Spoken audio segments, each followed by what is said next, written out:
আপনি প্রতিনিয়ত ৩ litre minimum পানি খাচ্ছেন। কিন্তু তারপরেও আপনার ক্লান্ত লাগে, মনে হয় আপনি ডিহাইড্রেটেড এবং আপনার স্কিনও ড্রাই থাকে। কিন্তু এটার পিছে একটা কারণ আছে যেটা হয়তো আপনি জানেন না।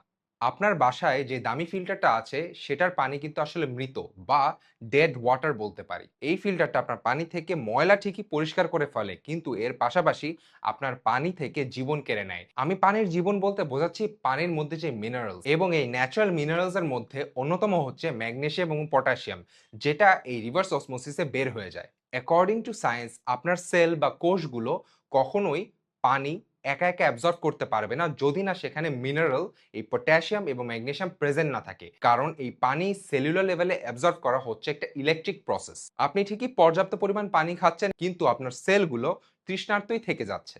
এখন ঠিকই প্রশ্ন করতে পারেন, তাহলে সলিউশন কি? খুব সহজে আপনার মৃত পানির প্রাণ ফিরিয়ে আপনি নিজেই আনতে পারেন। এক গ্লাস পানি খাওয়ার আগে এক চিমটি পিঙ্ক সল্ট অ্যাড করবেন, বা পাশাপাশি একটু যদি লেবুর রস অ্যাড করতে পারেন, তাহলে আপনার পানি অনেক পাওয়ারফুল হয়ে যাবে। লেবুর রসও যদি অ্যাড না করেন তাতেও চলবে, কিন্তু পিঙ্ক সল্ট মাস্ট অ্যাড করে নিবেন। কারণ এই পানি খাওয়ার পরে আপনি আসল ডিফারেন্স তখনই বুঝতে পারবেন। তাই আজকে এই ভিডিওটি আপনার ফ্যামিলি গ্রুপে শেয়ার করে দিন, আর এরকম আরো হেলথ হ্যাকস জানতে আমার পেজে ফলো দিয়ে রাখুন। আসসালামু আলাইকুম।